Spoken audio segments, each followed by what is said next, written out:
लोकनेते आमदार हितेंद्र ठाकूर यांच्या नेतृत्वाखाली ह्या पालघर जिल्ह्याचा विकासाचा अजेंडा घेऊन आम्ही या पूर्ण पालघर जिल्ह्यामध्ये आम्ही फिरतोय। आम्ही 3 आमदार आणि जिल्हा परिषदेमध्ये आमच्या समाज कल्याण सभापती मनीषाताई, अनेक सरपंच, ग्रामपंचायती, पंचायत समिती आमच्याकडे असल्यामुळे आम्ही ह्या पालघर जिल्ह्यामध्ये राहणाऱ्या सर्व समाजांचा विकासाच्या दृष्टिकोनातून आम्ही सातत्याने भूमिका ठेवलेली आहे। त्याच्यामुळे जो आपणच्या माध्यमातून झालेला विकास आहे या विकासाला प्रेरित होऊन या खारेकुरण गावातली असंख्य मंडळी आज बहुजन विकास आघाडीमध्ये प्रवेश करत आहेत आणि त्याचा आम्हाला समाधान वाटते की विकासच शेवटी लोकांना महत्त्वाचा आहे। कितीतरी लोकांनी येऊन तिकडे उलट्या सुलट्या गोष्टी जरी सांगितल्या तरी पण सगळ्यात महत्त्वाचं म्हणजे पाणी, रस्ते, लाईट हा जो प्रश्न आहे हा महत्त्वाचा असल्यामुळे इथल्या लोकांनी ते विकासाची कामं सांगून आम्हाला इथे प्रवेश केलेला आहे। निश्चितपणे त्यांचं आम्ही समाधान करू। ज्या दिवशीपासून वाढवण बंदर इथे घोषित झालं त्या दिवसापासून लोकनेते आमदार हितेंद्र ठाकूर यांनी कायमस्वरूपी याला विरोध केलेला आहे आणि आम्ही आजही वेळोवेळी विधान भवनामध्ये हा प्रश्न मांडलेला आहे। विधानसभेच्या पायऱ्यांवर आम्ही इथे निषेधाचे फलक झळकावलेले आहेत। एकच जिद्द, वाढवण बंदर रद्द। कुठल्याही परिस्थितीमध्ये वाढवण बंदर आम्ही होऊ देणार नाही।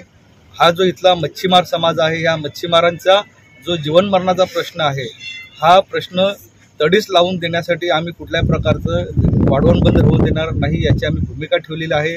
इथे राहणारा जो मच्छीमार समाज आहे याच्यामध्ये घरांचे प्रश्न, रोजगाराचे प्रश्न आहेत।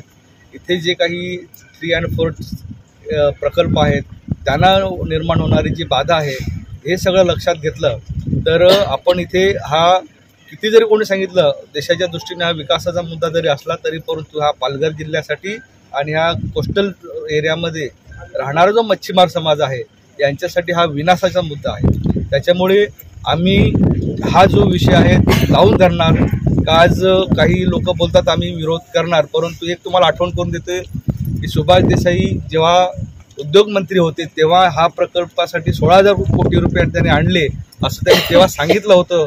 परंतु आज तीच लोक सांगत आहेत की आम्ही याला विरोध करणार, म्हणजे दुटप्पी भूमिका ही कुठेतरी लोकांना फसवणारी आहे हे आपण लक्षात घेतलं पाहिजे। आमची भूमिका लोकनेते आमदार हितेंद्र ठाकूरांची, बहुजन विकास आघाडीची ही ठामपणे मच्छीमारांच्या बाजूची आहे आणि आम्ही कुठल्या प्रकारे हे बंदर होऊन देणार नाही असं मी लोकांना आश्वासित करू इच्छितो। आणि हा मच्छीमार समाज हा किनारपट्टीला आहे, यांच्यासाठी सेफर म्हणून आम्ही इथे अनेक बंधारे आम्ही मंजूर केलेले आहेत।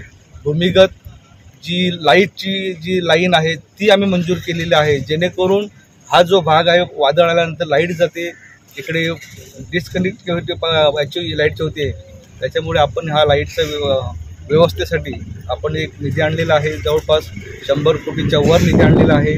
त्याचप्रमाणे उसरणी आणि एडवन या ठिकाणी एक निवारा केंद्र 5-5 कोटीचे आपण मंजूर केलेले आहेत, जेणेकरून कधी भविष्य काळामध्ये लोकांच्या घरांवर वगैरे काही आपत्ती आली, लोकांना काही संकटात सामोरं जावं लागलं तर त्यांना कुठेतरी सुरक्षित ठिकाणी नेण्याच्या दृष्टिकोनातून आपण ही निवारा केंद्र 2 ह्या समुद्र किनारपट्टीच्या लोकांसाठी बांधण्याचं एक आम्ही केलेलं आहे, मंजूर केलं। 2014 नंतर जेव्हा सरकार बनलं महायुतीचं सेनाबाजर, तर तेव्हा तत्कालीन उद्योगमंत्री सुभाष देसाई साहेब यांनी 16,000 कोटी ह्या बंदराला मंजूर केलं असं जाहीररित्या सांगितलं होतं। अनेक लोकांनी ऐकलंय, टीव्हीला बातम्या आल्या, पेपरला बातम्या आल्या, काही जाहीर भाषणामध्ये सुद्धा सांगितलेलं आहे।